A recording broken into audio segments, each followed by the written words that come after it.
Nós estamos lendo do Srimad Bhagavatam, com tradução e comentários, por sua divina graça, A.C. Bhaktivedanta Swami Prabhupada. Canto 1, capítulo 15, verso 1. Suta Goswami disse: Arjuna, o célebre amigo do Sr. Krishna, estava ferido de pesar por causa de seu forte sentimento de separação de Krishna, além de todas as perguntas especulativas de Maharaj Yudhishthira.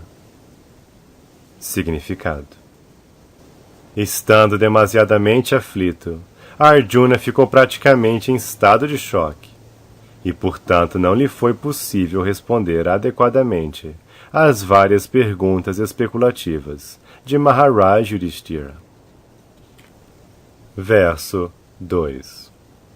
Devido ao pesar, a boca de Arjuna e seu coração, semelhante ao lótus, secaram.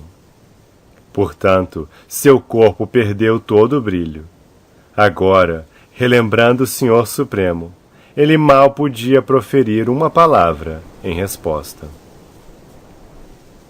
Verso 3. Com grande dificuldade, ele estancou as lágrimas de pesar que untavam seus olhos. Ele estava muito aflito, porque o Sr. Krishna se lhe perdera de vista, e sentia cada vez mais afeição por ele. Verso 4.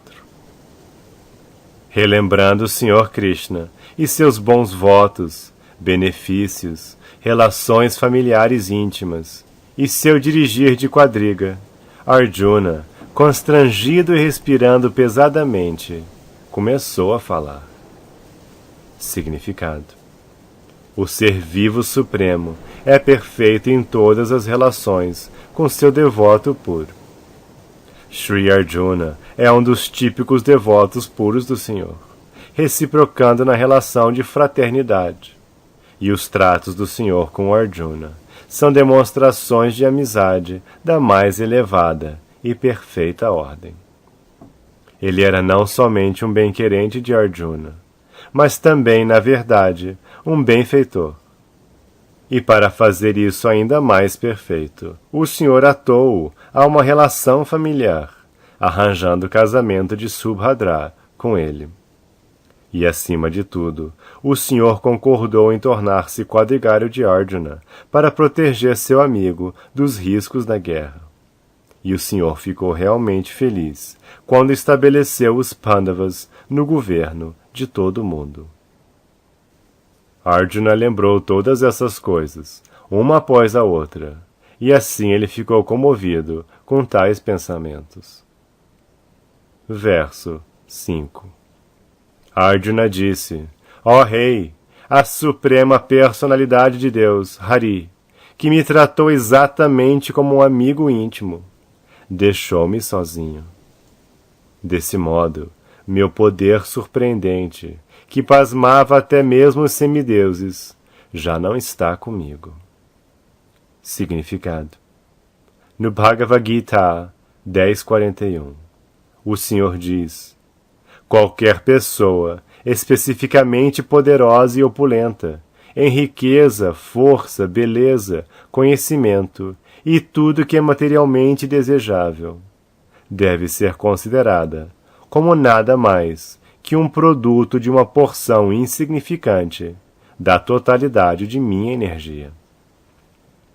Portanto, ninguém pode ser independentemente poderoso, em nenhuma medida, sem ser dotado pelo Senhor.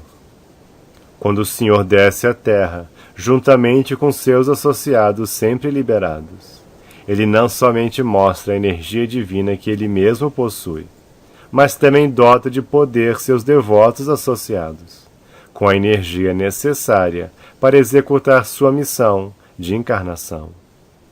No Bhagavad Gita 4.5, também se afirma que o Senhor e seus associados eternos descem à terra muitas vezes, mas o Senhor se recorda de todos os seus diferentes papéis de encarnações, ao passo que os associados, por sua vontade suprema, os esquecem. Semelhantemente, o Senhor leva consigo todos os seus associados quando desaparece da terra. O poder e energia que foram concedidos a Arjuna eram necessários para o cumprimento da missão do Senhor, mas quando sua missão estava cumprida, os poderes de emergência foram retirados de Arjuna, porque os poderes assustadores de Arjuna, que eram surpreendentes até mesmo para os cidadãos do céu, já não eram necessários, e não se destinavam a voltar ao lar, voltar ao Supremo. Se a concessão de poderes e a retirada de poderes por parte do Senhor são possíveis mesmo para um grande devoto como Arjuna, ou mesmo para os semideuses no céu, o que dizer, então, dos seres vivos ordinários, que são apenas formigas em comparação a tais grandes almas? A lição é, portanto, que ninguém deve ser presunçoso por seus poderes tomados emprestados do Senhor. O homem são deve, ao contrário, sentir-se obrigado ao Senhor por tais benefícios e deve utilizar tal poder para o serviço ao Senhor. Esse poder pode ser retirado a qualquer momento pelo Senhor. Assim, o melhor uso desse poder e opulência é ocupá-los no serviço ao Senhor. Verso 6. Eu acabo de perdê-lo, cuja separação por um momento faria todos os universos desfavoráveis e vazios, como corpos sem vida. Significado: de fato, não há ninguém mais querido para um ser vivo que o Senhor. O Senhor expande-se através de inúmeras partes integrantes, como Swamsha e Vibhinamsha. O Paramatma é a parte Swamsha do Senhor, ao passo que as partes Vibhinamsha são os seres vivos. Assim como o ser vivo é o fator importante no corpo material, pois sem o ser vivo o corpo material não tem valor. De forma semelhante, sem o Paramatma, o ser vivo não tem status quo. Da mesma maneira, Brahman ou Paramatma não tem locus standi sem o Supremo Senhor Krishna. Isso é completamente explicado no Bhagavad Gita. Todos esses fatores são interligados um com o outro, ou interdependentes. Assim, em última análise, o Senhor é o summum bonum e, portanto, o princípio vital de tudo. Verso 7. Unicamente por sua força misericordiosa, fui capaz de derrotar todos os príncipes luxuriosos, reunidos no palácio do rei Drupada, para a escolha do noivo. Com meu arco e flecha, pude trespassar o peixe que servia como alvo, e desse modo obter a mão de Draupadi. Significado: Draupadi era a filha mais bela do rei Drupada, e quando era uma mocinha, quase todos os príncipes desejavam sua mão. Mas Drupada Maharaj decidiu dar a mão de sua filha somente a Arjuna, e portanto arquitetou uma maneira peculiar. Havia um peixe pendurado na parte interior do teto da casa, sob a proteção de uma roda. A condição era que, entre a ordem principesca, o candidato deveria ser capaz de trespassar os olhos do peixe, através da roda de proteção, e ninguém teria permissão de olhar para o alvo. No chão havia um pote de água, no qual o alvo e a roda estavam refletidos. E o candidato teria que fixar a mira no alvo, olhando para a água tremulante no pote. Maharaj Drupada sabia que somente Arjuna, ou alternativamente Karna, poderiam executar o plano com sucesso. Mas mesmo assim, ele queria dar a mão de sua filha Arjuna.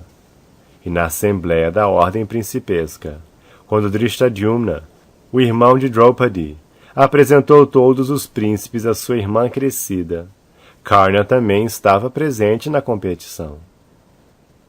Mas Draupadi, com muito tato, evitou Karna como rival de Arjuna e expressou seus desejos através de seu irmão Drishtadyumna, de que ela seria incapaz de aceitar alguém que fosse menos que um kshatriya.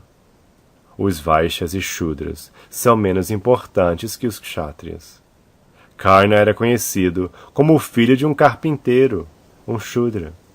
Assim, Draupadi evitou Karna através desta alegação.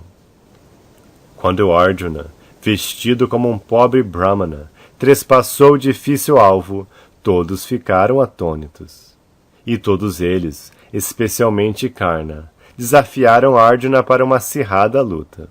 Mas, como de costume, pela graça do Sr. Krishna, ele foi capaz de sair-se muito bem sucedido na luta principesca, e desse modo obter a preciosa mão de Krishna, ou Draupadi.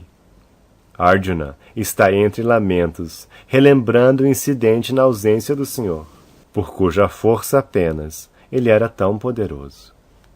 Verso 8. Porque ele estava perto de mim, foi-me possível conquistar, com grande habilidade, o poderoso rei do céu, Indradeva, juntamente com seus associados semideuses, e desse modo capacitar o deus do fogo a devastar a floresta Khandava. E somente por sua graça, o demônio chamado Maya foi salvo do incêndio da floresta Khandava.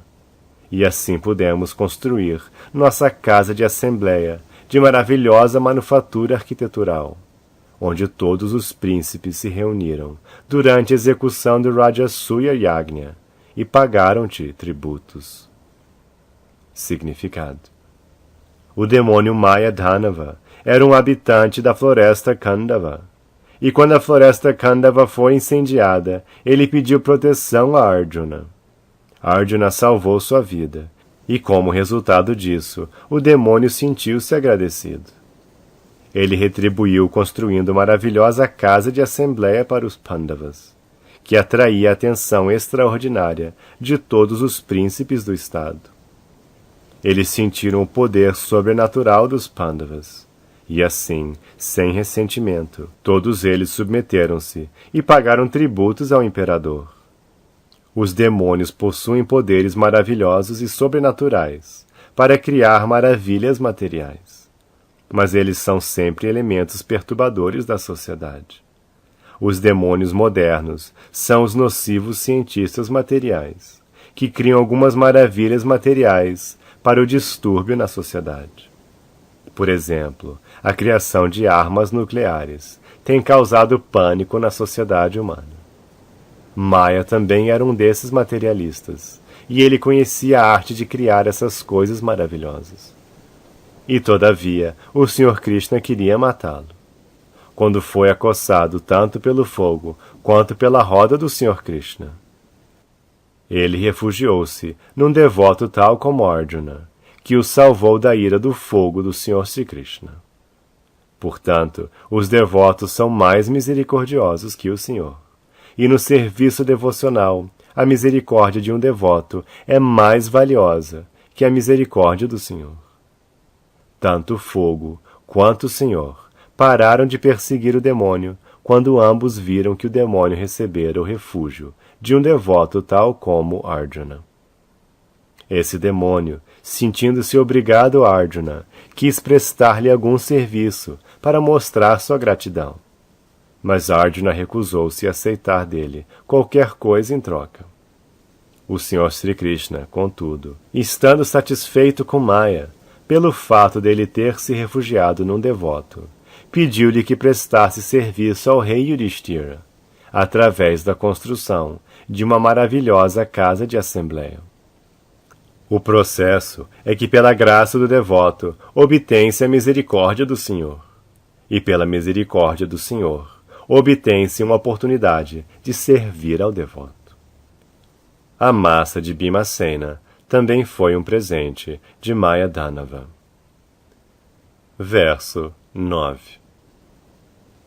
Teu respeitável irmão mais novo, que possui a força de 10.000 elefantes, matou por sua graça Jarasandha, cujos pés eram adorados por muitos reis.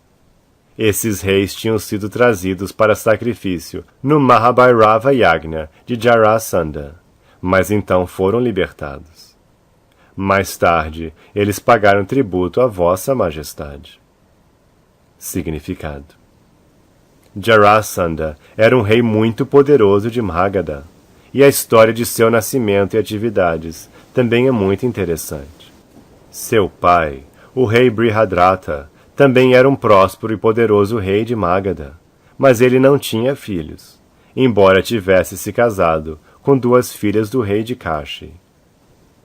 Estando desapontado por não ter filho de nenhuma das 2 rainhas, o rei, juntamente com suas esposas, deixou o lar e foi viver na floresta para praticar austeridades.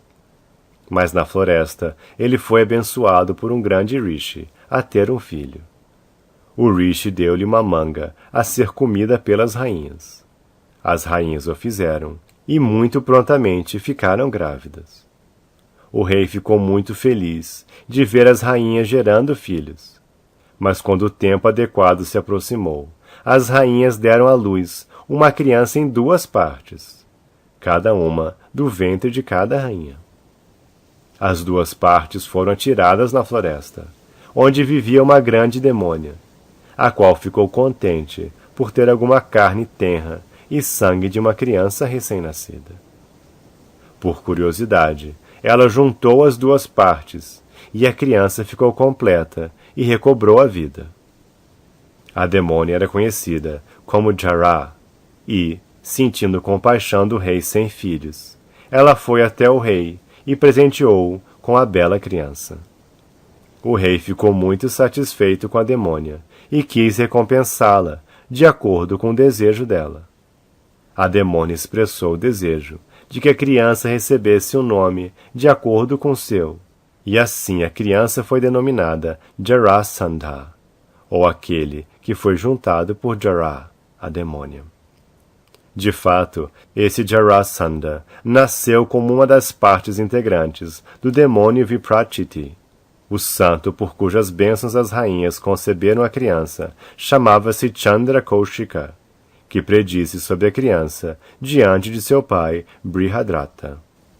Como possuía qualidades demoníacas desde o nascimento, naturalmente ele tornou-se um grande devoto do Senhor Shiva, que é o senhor de todos os homens fantasmais e demoníacos. Ravana era grande devoto do Senhor Shiva, e o rei Jarasandha também o era. Ele costumava sacrificar todos os reis capturados diante do Senhor Mahabhairava, Shiva, e através de seu poder militar, ele derrotou muitos reis pequenos e os prendeu para esquartejá-los diante de Mahabhairava. Há muitos devotos do Senhor Mahabhairava, ou Kala Bhairava, na província de Bihar, anteriormente chamada de Magadha. Jarasandha era um parente de Kamsa, o tio materno de Krishna, e, portanto, após a morte de Kamsa, o rei Jarasandha tornou-se um grande inimigo de Krishna, e houve muitas lutas entre Jarasandha e Krishna. O Senhor Krishna queria matá-lo, porém ele quis que aqueles que serviam a Jarasandha como homens de milícias não fossem mortos. Portanto, adotou-se um plano para matá-lo. Krishna, Bhima e Arjuna foram juntos até Jarasandha, vestidos de brahmanas pobres, e pediram caridade ao rei Jarasandha. Jarasandha nunca se recusava a dar caridade a nenhum brahmana, e ele também executava muitos sacrifícios. Todavia, ele não estava a par do serviço devocional. O Senhor Krishna, Bhima e Arjuna pediram a Jarasandha a facilidade de lutarem com ele, e ficou estabelecido que Jarasandha lutaria somente com Bhima. Desse modo, todos eles foram tanto visitantes quanto combatentes de Jarasandha. E Bhima e Jarasandha lutaram durante o dia todo, por vários dias. Bhima ficou desapontado, mas Krishna deu-lhe indicações sobre o fato de Jarasandha ter sido juntado em sua infância. E assim Bhima separou-o novamente, e desse modo o matou. Todos os reis que estavam detidos no campo de concentração para serem mortos diante de Mahabharava foram então libertados por Bhima. Sentindo-se dessa maneira obrigados aos Pandavas, eles pagaram tributo ao rei Yudhishthira. Verso 10. Foi unicamente ele quem soltou o cabelo de todas as esposas dos canalhas que ousaram soltar o cacho de cabelo de tua rainha, que tinha sido belamente adornado e santificado para a grande cerimônia do sacrifício Rajasuya. Naquele momento, ela caiu aos pés do Sr. Krishna, com lágrimas nos olhos. Significado: a rainha Draupadi tinha um belo cacho de cabelo, que foi santificado na função cerimonial do Rajasuya Yagna. Mas quando ela foi perdida numa aposta, Dushasana tocou seu glorioso cabelo, para insultá-la. Então Draupadi prostrou-se aos pés de lótus do Sr. Krishna, e o Sr. Krishna decidiu que todas as esposas de Dushasana e companhia deveriam ter seus cabelos soltos como resultado da guerra de Kurukshetra. Assim, após a guerra de Kurukshetra, depois que todos os filhos e netos de Dhritarashtra morreram em combate, todas as esposas da família foram obrigadas a soltar seus cabelos, como viúvas. Em outras palavras, todas as esposas da família Kuru tornaram-se viúvas por causa do insulto de Dushasana a uma grande devota do Senhor.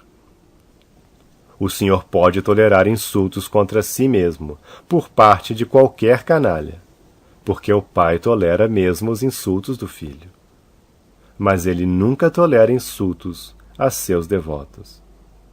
Por insultar uma grande alma, uma pessoa tem que ficar privada de todos os resultados de atos piedosos e também de bênçãos. Verso 11.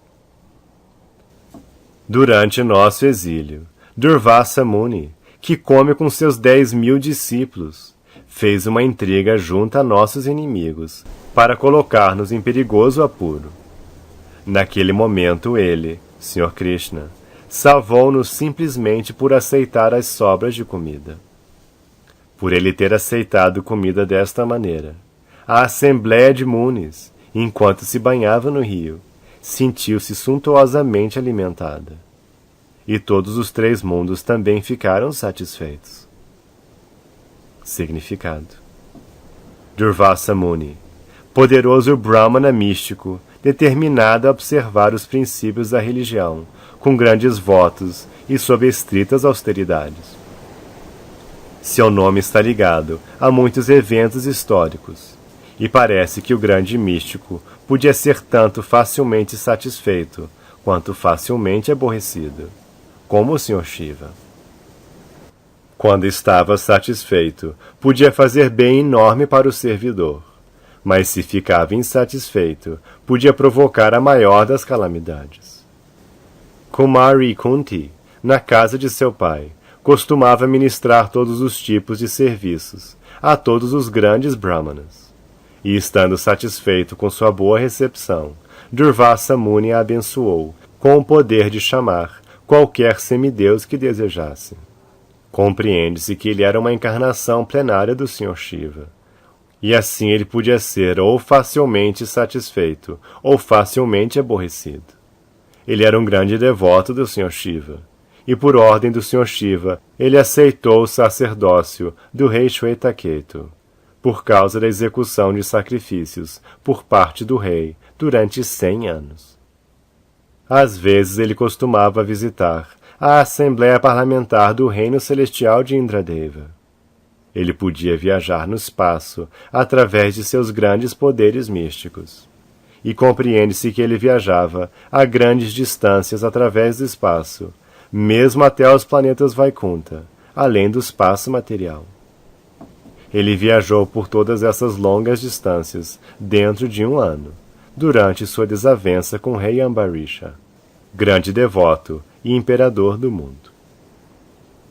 Ele tinha cerca de 10.000 discípulos, e onde quer que visitasse e se tornasse hóspede dos grandes reis kshatriyas, ele era acompanhado por grande número de seguidores. Certa vez ele visitou a casa de Duryodhana, o primo inimigo de Maharaj Yudhishthira. Duryodhana foi assaz inteligente para satisfazer o Brahmana de todos os modos, e o grande Rishi quis dar alguma bênção a Duryodhana.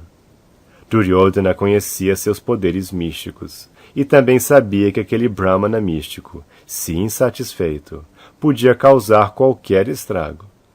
E desse modo ele planejou ocupar o Brahmana em mostrar sua ira contra seus primos inimigos, os Pandavas.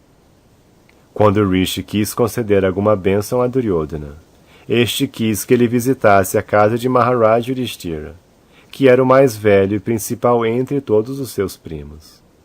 Mas a seu pedido, Durvasa Muni iria até Maharaj Yudhishthira depois que ele tivesse terminado sua refeição com sua rainha, Draupadi.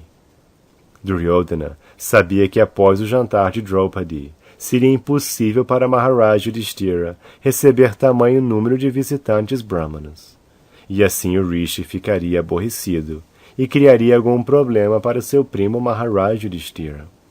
Este era o plano de Duryodhana. Durvasa Muni concordou com essa proposta e aproximou-se do rei exilado, de acordo com o plano de Duryodhana, depois que o rei e Draupadi haviam acabado suas refeições. Com sua chegada à porta de Maharaj Yudhishthira, ele foi imediatamente bem recebido, e o rei solicitou-lhe que terminasse seus ritos religiosos do meio-dia no rio, pois por aquela hora a comida estaria preparada. Durvasa Muni, juntamente com seu grande número de discípulos, foi banhar-se no rio, e Maharaj Yudhishthira estava em grande ansiedade por causa dos hóspedes. Enquanto Draupadi não tivesse tomado sua refeição, a comida poderia ser servida a qualquer número de hóspedes. Mas o Rishi, de acordo com o plano de Duryodhana, chegou ali depois que Draupadi havia terminado sua refeição.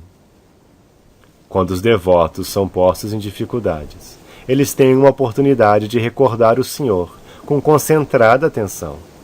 Assim, Draupadi estava pensando no Sr. Krishna naquela situação perigosa, e o Senhor onipenetrante pôde de imediato saber do perigo em que se encontravam seus devotos. Portanto, ele apareceu em cena e pediu a Draupadi que desse qualquer comida que ela tivesse em seu estoque. Ao ser assim interpelada pelo Senhor, Draupadi ficou pesarosa, porque o Senhor Supremo pediu-lhe alguma comida e ela não podia supri-la naquele momento. Ela disse ao Senhor que a misteriosa travessa que recebera do Deus do Sol podia suprir qualquer quantidade de comida, se ela própria ainda não tivesse comido. Mas naquele dia ela já havia tomado suas refeições, e desse modo eles estavam em perigo. Ao expressar suas dificuldades, ela começou a chorar diante do Senhor, como somente uma mulher faria em tal posição. O Senhor, contudo, mandou que Draupadi trouxesse as panelas, para ver se havia algum pedacinho de alimento de sobra. E quando Draupadi o fez, o Senhor encontrou um pedacinho de vegetal grudado na panela. O Senhor imediatamente o pegou e comeu. Após fazer isso, o Senhor mandou que Draupadi chamasse seus visitantes, a comitiva de Durvasa.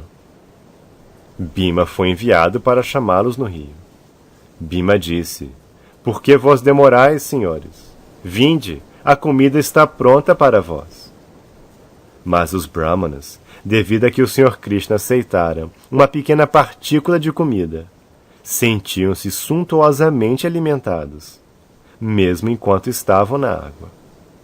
Eles acharam que uma vez que Maharaj Yudhishthira devia ter preparado muitas preciosas guloseimas para eles, e uma vez que eles não estavam com fome e não poderiam comer, o rei sentir-se-ia muito triste, e assim era melhor não ir até lá. Então eles decidiram ir-se embora. Este incidente prova que o Senhor é o maior dos místicos, e por isso ele é conhecido como Yogeshvara. Outra instrução é que todo chefe de família deve oferecer alimento ao Senhor, e o resultado será que todos, mesmo uma companhia de 10.000 hóspedes. Ficarão satisfeitos, devido ao Senhor estar satisfeito. Este é o caminho do serviço devocional.